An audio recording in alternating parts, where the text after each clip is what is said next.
வணக்கம். இன்றைக்கு ஆங்கில புத்தாண்டு 2026 சிறப்பு தொகுப்பு வரிசையில நம்ம பேச போறது சிம்ம ராசி. ஆங்கில புத்தாண்டுல 2 பெரிய கிரக மாற்றங்கள் இருக்கு. ஒன்னு சனிப்பெயர்ச்சி, இன்னொன்னு குரு பயிற்சி. சனிப்பெயர்ச்சியானது வாக்கிய பஞ்சாங்கப்படி கும்பராசியிலிருந்து மீனராசிக்கு சரியாக மார்ச் 6ஆம் தேதி நடக்கவிருக்கிறது. திருநள்ளாறுல அன்னைக்குதான் சனிப்பெயர்ச்சி. அதே மாதிரி ஜூன் 2ஆம் தேதி மிதுன ராசியிலிருந்து குரு பகவான் பர்மனண்டா கடகராசிக்கு பெயர்ந்தெடுப்பார். இதுதான் இந்த 2 விஷயங்களும் 12 ராசிக்காரர்களுடைய நம்மளுடைய வாழ்க்கையில எந்த மாதிரியான மாற்றங்களை கொண்டு வருது அப்படிங்கிறத பத்தி தான் நம்ம பார்க்க போறோம். அந்த வரிசையில் இன்னைக்கு சிம்ம ராசி, காலபுருஷ தத்துவத்துக்கு 5ஆம் வீடு சிம்ம ராசி. சூரிய பகவானை அதிபதியாக கொண்ட இந்த வீடு சிறப்பான ஒரு வீடு. சிம்ம ராசியை பொறுத்த வரைக்கும் வாழ்க்கையில சோதனையும் வேதனையும் அப்படிங்கிறது புதுசு இல்லை. பிறக்கிறதுல இருந்து கடைசி வரைக்கும் முண்டி அடிச்சுட்டு ஜெயிக்கிற ஒரு ராசி.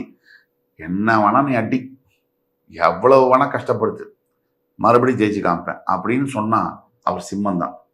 அது ஆணாக இருக்கட்டும் பெண்ணாக இருக்கட்டும் கர்ஜிக்கக்கூடிய ராசி. பல தோல்விகளையும் பல அவமானங்களையும் சந்தித்து அதுக்கு மேல வெற்றி போட்டு சிம்மாசனத்தில் அமரக்கூடியது சிம்மம் மட்டும்தான். அந்த வகையில சிம்மராசிக்கு இந்த ஆண்டு சாதனைகளும் உண்டு, வேதனைகளும் உண்டு. ஆக ஒட்டுமொத்தத்தில் சிம்மராசிக்கு 2026ஆம் ஆண்டு ஒரு மிக்சட் ப்ரெடிக்ஷன்ஸ் உள்ள ஒரு இயர் தான். சிம்மராசியை பொறுத்த வரைக்கும் 2026ஆம் ஆண்டு சனி பகவான் உங்களுக்கு அஷ்டமஸ்தானத்துக்கு போறார். மார்ச் 6ஆம் தேதி. இது அஷ்டம சனி காலகட்டங்கள். நம்ம இந்த பொய்யா மேல கோட்டிங், சுகர் கோட்டிங் போட்டு அழகழகான வார்த்தைகளை சொல்லி இந்த வீடியோல டிவியில சொல்லி இதெல்லாம் நமக்கு எதிர்பார்ப்பும் இல்லை, அது தேவையும் இல்லை. நம்ம என்ன சொல்றோம்னா, எது உண்மையோ எது உள்ளதோ அந்த உள்ளதை உள்ளபடி பேசுதான். அதனால நமக்கு வர்றது வரட்டும். நமக்கு வியாபார நோக்கமோ அல்லது மனிதர்கள்ட்ட புகழ் சம்பாதிக்கணும் அப்படிங்கிற எண்ணமோ நமக்கு கிடையாது. அதனால சிம்ம ராசியை பொறுத்த வரைக்கும் 7.5 சனியை விட பாதிப்புகளை ஏற்படுத்தக்கூடிய அஷ்டம சனி காலகட்டம்ன்றது மிகவும் சவாலான காலகட்டங்கள் தான். நம்ம இதை முதல்ல ஒத்துக்கிட்டு தான் ஆகணும். பாசிட்டிவா பேசுறேன்னு ஒரு நோயாளிகிட்ட ஆபரேஷன் பண்ணாமலாம் இருக்க முடியாது. பாசிட்டிவ்ங்கிறது வேற. எந்த இடத்துல எந்த பொருள்ல எந்த ஏவல்ல பாசிட்டிவா இருக்கணுமோ அப்படிதான் இருக்க முடியும். எல்லாத்துலயும் பாசிட்டிவா நம்ம இருக்க முடியாது. ஒரு யதார்த்தத்தை நம்ம அக்செப்ட் பண்ணி தான் ஆகணும். அதனால சிம்மராசியை பொறுத்த வரைக்கும் அக்செப்டன்ஸ், இதை தமிழ்ல சொல்லணும்னா ஏற்றுக்கொள்ள வேண்டும் அப்படிங்கிறத நாம இந்த வருகின்ற 2026ஆம் ஆண்டு அஷ்டம சனி காலகட்டத்துல மிக கடுமையான போராட்டங்களுக்கு நம்ம உட்பட போறோம் அப்படிங்கிறது உண்மைதான். இதுல முக்கியமா என்ன, சனீஸ்வரன் அப்படிங்கிறது யாரு நமக்கு புரிஞ்சுக்கணும். சனீஸ்வரன் நமக்கு வீட்டுல அப்பா யாரு, இல்ல வீட்லயே ஒரு யாரையா திட்டணும்னு வச்சுங்க, சனியே உன் வாயில சனி, இப்படிதான் பேசுவோம். சனீஸ்வரன்ங்கிறது யாரு அப்படின்னா, எல்லா கெட்ட பேரையும் வாங்கிட்டு நல்லது செய்யறது தான் சனி. ஒரு எடுத்துக்காட்டுக்கு வீட்டுல அப்பா இருப்பாரு, எல்லாரையும் திட்டுவாரு, அடிப்பாரு. ஆனா தான் பிஞ்சு போன செப்பலை போட்டுட்டு அந்த பழைய சட்டையை போட்டு 40 வருஷம் வாங்கி மனுஷன் செத்தே போயிடுவாரு. ஆனா வாழும் போது அவருடைய அருமையோ பெருமையோ எவனுக்கும் தெரியாது. அந்த ஆள் இல்லை அப்படின்னா தான் அவருடைய சட்டை வாசம், அதை பத்தி நினைச்சு அழாத ஒரு மகன்களோ மகள்களோ இருக்கவே முடியாது. அப்படி சனீஸ்வரனும் மனிதனை பக்குவப்படுத்துறதுக்கும் அடுத்த நிலைக்கு வாழ்க்கையில் எடுத்துட்டு போறதுக்கும் சனீஸ்வரன் நிறைய அனுபவங்களை தருகிறார். சில புத்தியற்ற நபர்கள் அதை அடியாகவும், சில புத்தியுள்ள நபர்கள், ஞானம் உள்ளவர்கள் அதை அனுபவமாகவும் பார்க்கிறார்கள். 2 பேருக்கும் ஒரே பலன்தான். நம்ம எப்படி எடுத்துக்கிறோங்கிறத பொறுத்து தான் நம்மளுடைய வாழ்க்கை அமையுது. அப்படிப்பட்டதுல பார்க்கும்போது அஷ்டம சனி காலகட்டங்கள்ல நீங்க அனுபவமா எடுத்துக்கணும், அடியாக எடுக்கக்கூடாது. கிட்டத்தட்ட ஜூன் 2ஆம் தேதிக்கு முன்று நீங்க ஏதாவது சேர்த்து வைக்கணும், பொருள் எல்லாம் வச்சுன்னா சேர்த்து வச்சுக்கிறது நல்லது. ஜூன் 2க்கு பிறகு கொஞ்சம் பணத்துல கடுபடி ஏற்படும். இதை நம்ம கணக்கில் எடுத்துக்கிட்டு தான் ஆகணும். இப்ப ஜூன் மாதம் 2ஆம் தேதிக்கு பிறகு குரு பகவான் 12ஆம் இடத்துல உச்சம் பெறுவார். இப்போ 11ல குரு இருக்கும்போது லாபம்னு சொல்றோம். 5ஆம் அதிபதி 12ல மறையிறது அப்படிங்கிறது சில பிரச்சனைகள் தான். இதுல எங்க கேர்ஃபுல்லா இருக்கணும், குழந்தைகளுடைய உடல் நலம், குழந்தைகளுடைய படிப்பு, குழந்தைங்க காதல் கீதல் கண்ணாபின்னான்னு மாட்டிக்காம இருக்கிறது, சரியா படிக்காம இருக்கிறது, டைவர்ட் ஆகுது மைண்டு, போதை பழக்கங்கள்ல ஈடுபடுறது, இது மாதிரியான விஷயங்கள்ல நம்ம ஜாக்கிரதையா குழந்தைகளை கண்காணிச்சுட்டே இருக்கணும். ஆக பெத்த அப்பா அம்மாக்கு என்னன்னா, நாம அனுபவிக்க முடியாததெல்லாம் நம்மளோட பசங்க அனுபவிக்கணும் அப்படிங்கிற எண்ணம் இருக்கிறதுங்கிறதுல தப்பு இல்லை. அதுக்காக எங்க பசங்களை ஒழுங்குபடுத்தணுமோ அந்த இடத்துல ஒழுங்குபடுத்துறது இல்லை. நீங்க தவறாக எண்ணக்கூடாது. அதாவது வீட்டுல அடி வாங்காத குழந்தைங்க வெளியில அடி வாங்குவாங்கன்னு சொல்லுவாங்க. எந்த பெற்றவர்களும் இன்றைய வாழ்க்கை சூழ்நிலையில குழந்தைகளுக்கு பிரச்சனைகளை எப்படி சமாளிக்கணும், பிரச்சனை என்பது வரும், வர வைக்கணும், பிரச்சனையை சமாளிக்கக்கூடிய திறமைய பசங்களுக்கு கொடுக்கணும். வலி வந்தாதான், வேதனை வந்தாதான் அதை சாதனையா மாற்ற முடியும். வேதனையே கொடுக்காம ஒரு வாழ்க்கையை நீங்க இருக்கிற வரைக்கும் கொடுக்கலாம். உங்களுடைய காலத்திற்கு பிறகு அது மிக கொடூரமானதாக குழந்தைங்களுக்கு மாறும். அது பெற்றவர்கள் நீங்க செய்ய வேண்டிய கடமையை செய்யாத போனது மாதிரி ஆயிடும்.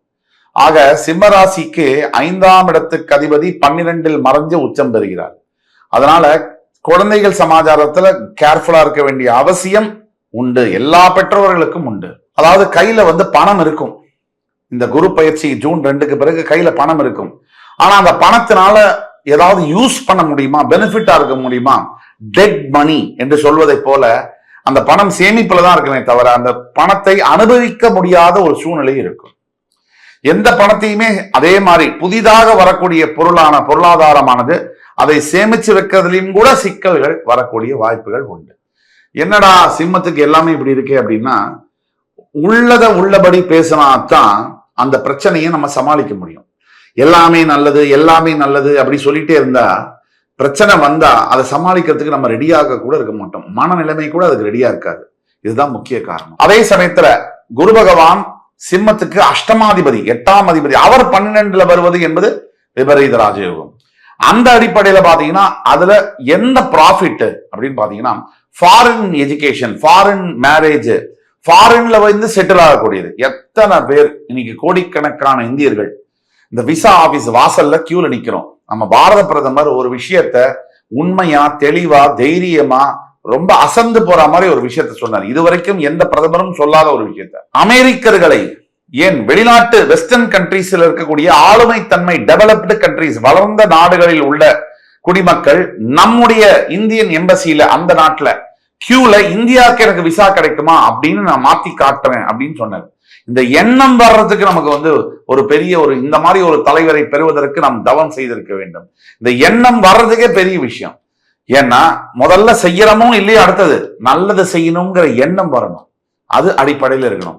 ஆக நாம இந்த விசாக்கு எம்பசிக்காக காத்திருக்கக்கூடியவர்கள், ஃபாரின் கண்ட்ரி போகணும்னு நினைக்கக்கூடியவர்கள், அங்க கல்வி பயிலணும், வேலை பார்க்கணும் நினைக்கிறவங்களுக்கு ஒரு பொற்காலமா இந்த 8ஆம் அதிபதி 12ல மறைகிறதுனால நடக்குது. சிம்மராசிக்காரர்களுக்கு இப்போ இந்த ஊரே வானாம்பா, எனக்கு இந்த இதுவே வானாம், நான் வெளியில போய் இங்க பொழைச்சிக்கிறேன் அப்படின்னா தாராளமா இப்ப நீங்க முயற்சி பண்ணலாம். ஜூன் 2, 2026க்கு பிறகு முயற்சி பண்ணா ஜெயிக்கும். தவிர இந்த அஷ்டம சனியுடைய தாக்கம் அதை பத்தி நிறைய பேசியிருக்கோம். குடும்பம் மற்றும் ஹெல்த், அதாவது ஆரோக்கியம், இதுல எப்படி இருக்கும் அப்படின்னு ஒரு சுத்து பார்த்தோம்னா, அஷ்டம சனி காலகட்டங்கள் ராசியின் 8ஆம் இடத்தில் சனி இருக்கும் பொழுதே ஆரோக்கியத்துல அவர் கை வைப்பார். சிம்மத்துக்கு பொறுத்த வரைக்கும் ஆரோக்கிய பிரச்சனை என்பது புதிதல்ல. நீங்களே தாம்பாளம் வச்சு வா வான்னு கூப்பிடுறது தான் வியாதிகள். ஏன் அப்படின்னா உங்களுக்கு நேரத்துக்கு சாப்பிட்றதுல அக்கறையே கிடையாது, உங்களுக்கு நேரத்துல தூங்கணுங்கிறத பத்தி கவலையே கிடையாது. சிம்மம் ரியாக்டிவான ஒரு ராசி, அதாவது ப்ரோஆக்டிவான ஒரு ராசி அல்ல. ஒரு விஷயம் நடந்த பிறகு அதை நான் சரி பண்றேன் அப்படின்னு நினைக்கக்கூடிய ராசி அப்படிங்கிறதுனால, இப்போ ஒரு விஷயம் நடந்துருது, ஆரோக்கிய பிரச்சனை வந்தப்பறம் ஐயோ எனக்கு இந்த பிரச்சனை வந்துருச்சே நான் ரொம்ப ஃபீல் பண்றேன் அப்படின்னு நினைக்கிறத தவிர்த்து விட்டு, இது இந்த மாதிரி சொல்றாரு, நல்ல விஷயங்கள் தானே சொல்றாங்க, இதை நம்ம கேட்டு பார்ப்போமே அப்படிங்கிற எண்ணத்தை நீங்க வளர்த்துக்கணும். உங்க நல்லதுக்கு தான் சொல்றோம்.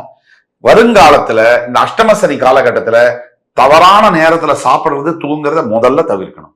இதுக்கு அப்பாற்பட்டு ஏதாவது பிரச்சனை வந்து உடனடியா மருத்துவர் அணுகி அந்த பிரச்சனை என்னங்கிறத நம்ம தீவிரமா விசாரிச்சு பார்க்கணும். 1க்கு 2 டெஸ்ட் 2 இடத்துல எடுத்து அது ஓகே ரெண்டும் ஒரே மாதிரி இருக்கா கம்பாரிசன் பண்ணி பார்த்து வைத்தியம் பண்ணிக்கிறது நல்லது. அதே மாதிரி குடும்பம் விஷயத்துல அஷ்டம சனியுடைய காலகட்டங்கள்ல மிகப்பெரிய சிக்கல்கள் எப்படின்னா, இந்த அஷ்டம சனி காலகட்டங்கள் தான் மைண்டு தவறான பாதைக்கு போறதுக்கு உந்தக்கூடியதாக அமையும்.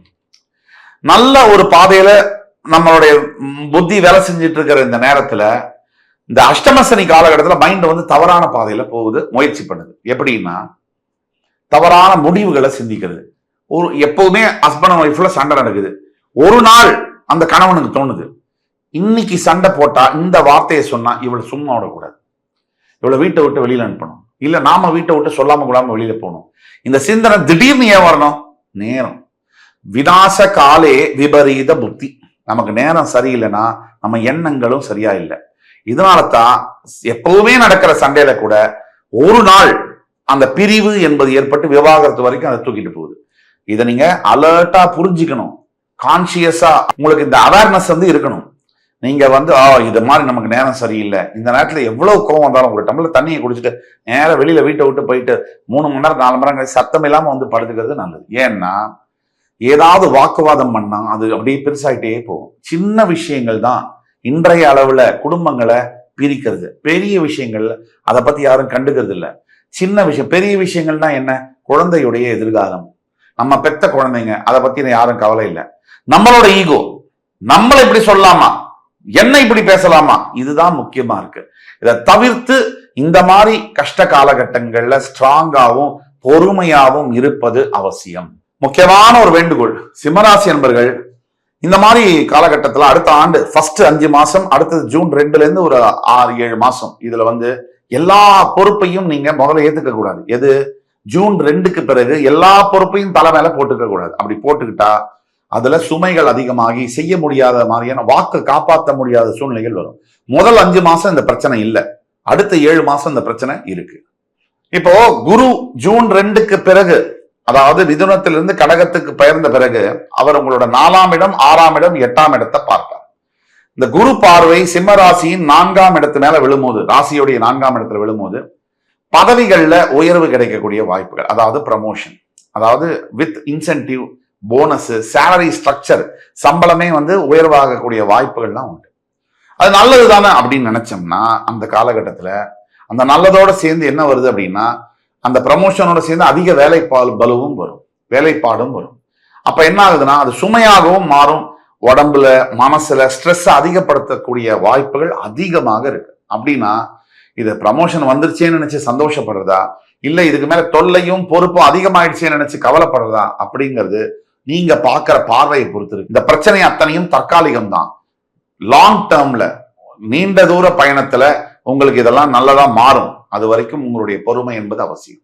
அதே மாதிரி குரு பார்வை உங்களுடைய ராசியின் 6ஆம் இடம் என்று சொல்லக்கூடிய மகர ராசி மேல விழுவதனால இந்த நேரம் தான் எங்கேயாவது இந்த ப்ரீ இஎம்ஐ கட்டுறது, சின்ன சின்ன கடன்களை கட்ட முடியும், முடிச்சிட முடியும்னா கண்ணுல கருப்பு ரிப்பனை கட்டிட்டு முடிச்சிருங்க.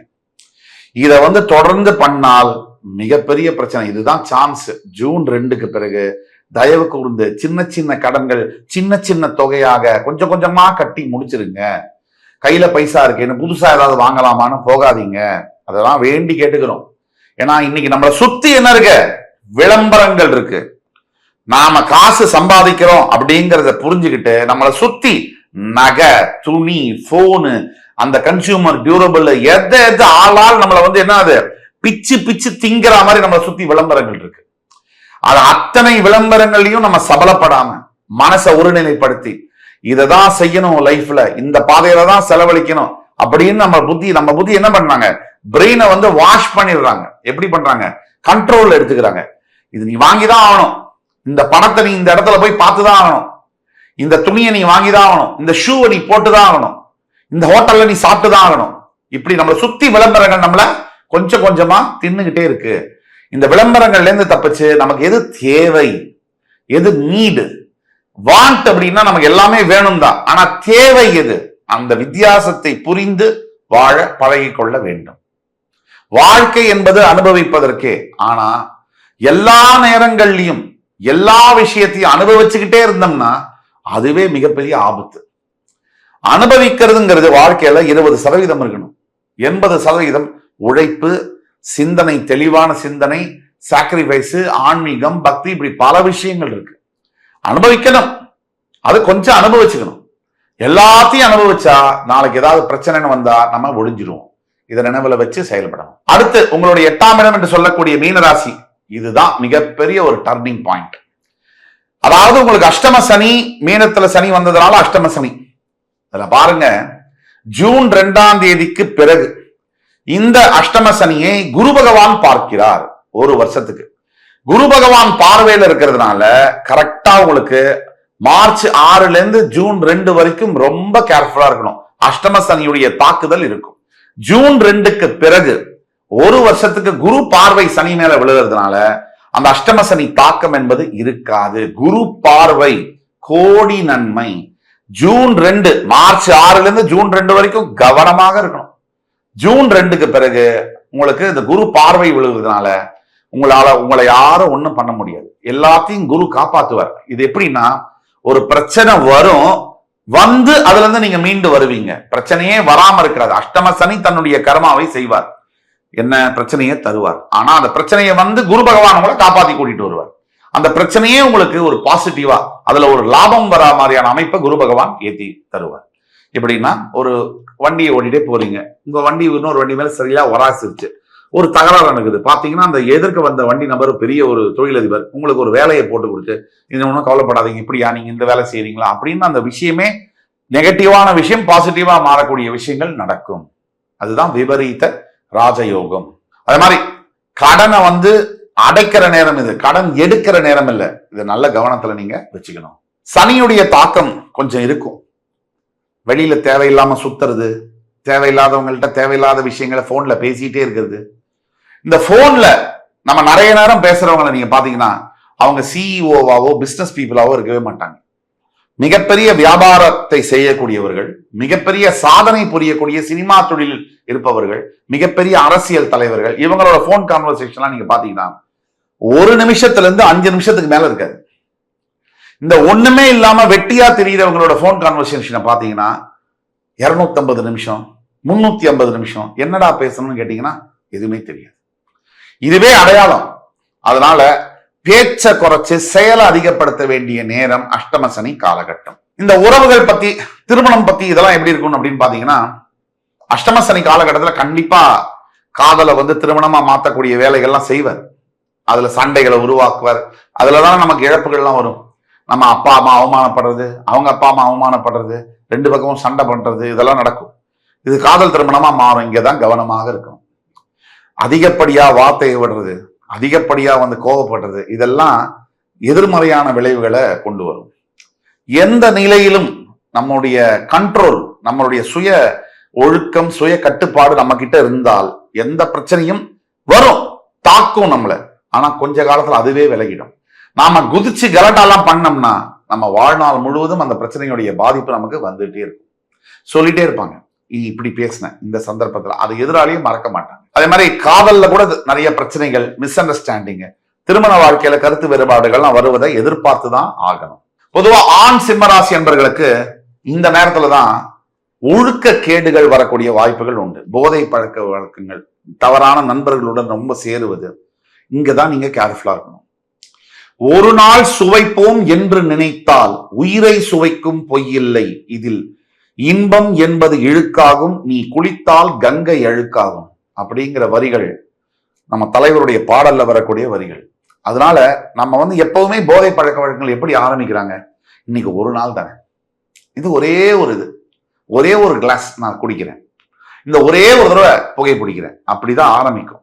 இந்த ஒரே ஒரு தடவை தான் இந்த தவறான பெண் சமாச்சாரம் அப்படின்னு ஆரம்பிச்சது எங்க சுடுகாடு வரைக்கும் நம்மளை தொடர்ந்து வருது. நம்ம வாழ்க்கையவே அழிச்சிடுது. பல பேர் இளம் வயதில் மரணிக்க காரணமாக இந்த குடிப்பழக்கம் இருக்கிறது. அந்த குடும்பங்கள் இரத்த கண்ணீர் வடித்து தத்தளிக்கின்றன. இதெல்லாம் நம்ம பார்க்க தான் செய்யறோம்.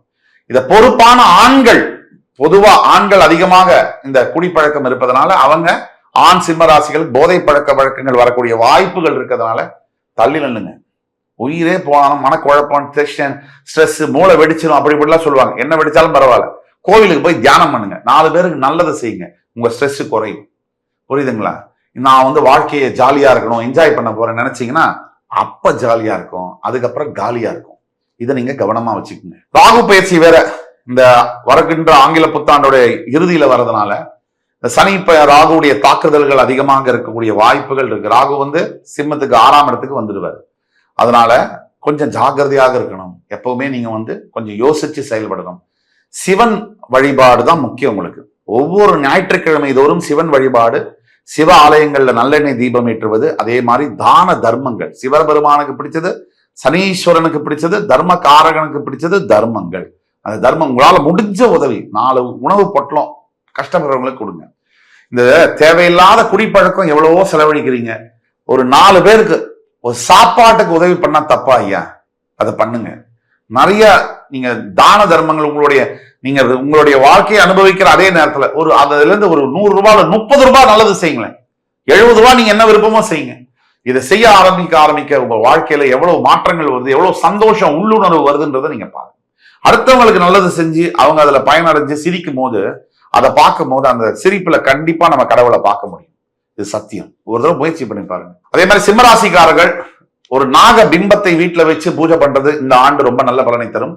சிவனுக்கு அபிஷேகம் செய்வது, பாலாபிஷேகம் செய்வது, முடிந்தால் திருநாகேஸ்வரம் சென்று அங்க கர்ப்பகிரகத்தில் இருக்கக்கூடிய நாகநாத சுவாமிக்கு அபிஷேகம் செய்வதெல்லாம் நல்ல பலனை தரும். முக்கியமா அஷ்டமசனி காலகட்டத்தில் சிம்மராசி அன்பர்கள் தினமும் தியானம் செய்தல் வேண்டும். கண்டிப்பாக தியானம் செய்ய வேண்டும். மனதை ரொம்ப லயிச்சு ஒருநிலைப்படுத்தி தியான பழக்கத்தில் இந்த தியானமே உங்களை எல்லா விதமான பிரச்சனைகள்ல இருந்து காப்பாற்றும். இந்த தியானத்துடைய சக்தி செய்யதான் ஒரு 90 நாள் தியானம் செஞ்சு பாருங்க. அதுக்கப்புறம் உங்களுடைய வாழ்க்கையுடைய பாதையே வேற மாறும். என்ன மந்திரத்தை சொல்லி தியானம் செய்வது? ஓம் நமோ நாராயணாய நமக, ஓம் நம சிவாய. இது நீங்க பெருமாள் பக்தராக இருந்தாக ஓம் நமோ நாராயணாய, சிவபக்தனாக இருந்தாக ஓம் நம சிவாய.